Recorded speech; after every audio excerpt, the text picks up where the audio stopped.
आइए मित्रों, आज हम लोग देखते हैं प्रसिद्ध प्रेमाश्रयी शाखा के प्रसिद्ध कवि मलिक मोहम्मद जायसी की कुछ रचनाएं और उनके जन्म के बारे में।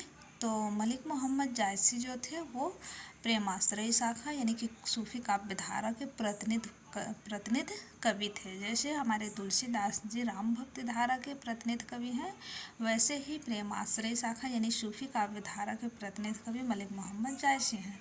इनका जन्म जो होता है 1492 ईस्वी में, 1492 ईस्वी में रायबरेली के जायस नगर नामक स्थान पे। इनके पिता का नाम शेख मोमरेज था और इनके गुरु सैयद अशरफ है। कहीं कहीं इनके गुरु का नाम शेख मोहिद्दीन भी बताया जाता है। और इनकी प्रमुख रचना है सात। इनकी तो ऐसे 14 रचनाएं प्रसिद्ध हैं, लेकिन साहित्य में मुख्य रूप से 7 रचनाएं मानी गई हैं। और एक और कथन है कि आचार्य रामचंद्र शुक्ल ने जायसी जी की 3 रचनाओं को प्रमुख रूप से माना है। तो इनकी रचना में हम देख रहे हैं पद्मावत, अखरावट, आखिरी कलाम, चित्ररेखा, कहरनामा, मशलनामा, कहनावत। तो इनकी सबसे प्रसिद्ध रचना है पद्मावत, जो कि ठेठ अवधि में लिखी गई। इसका समय है 1540 ईस्वी में लिखी गई इनकी रचना। और इसमें पद्मावत में राजा रत्नसेन और रानी पद्मावती की कथा का वर्णन है। और अखरावट हम लोग देख रहे हैं, अखरावट में वर्णमाला का वर्णन है, यानी कि क ख ग अक्षरों का वर्णन है। आखिरी कलाम में कयामत का वर्णन है और इसमें बाबर का भी वर्णन बताया जाता है।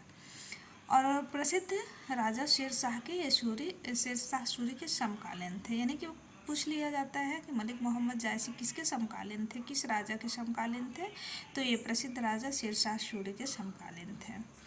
शुक्ल जी ने जायसी की 3 रचनाओं को माना है, जिसमें उन्होंने प्रसिद्ध रूप से माना है पद्मावत को, अखरावट को, आखिरी कलाम को। हमने मित्रों अभी बताया है कि पद्मावत में रत्नसेन और पद्मावती की कथा का वर्णन है, अखरावट में जो है अक्षरों का वर्णन है, आखिरी कलाम में कयामत व बाबर का वर्णन है। जबकि पद्मावत ये जो पूछ लिया जाता है कि ये 2 भाग थे। पद्मावत के 2 भाग थे, पूर्वार्ध था, उत्तरार्ध था। पूर्वार्ध जो था वो कल्पित था, उत्तरार्ध जो था वो ऐतिहासिक था। और रामस्वरूप चतुर्वेदी ने पद्मावत को प्रथम महाकाव्य माना है। हिंदी का प्रथम महाकाव्य रामस्वरूप चतुर्वेदी ने किसे माना है?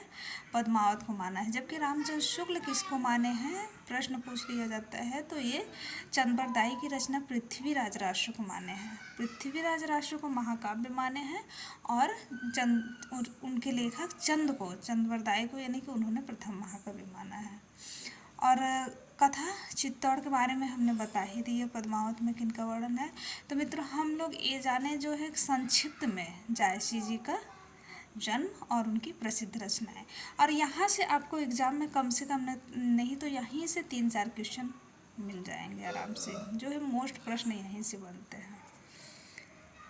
वीडियो को लाइक करें, सब्सक्राइब करें, धन्यवाद।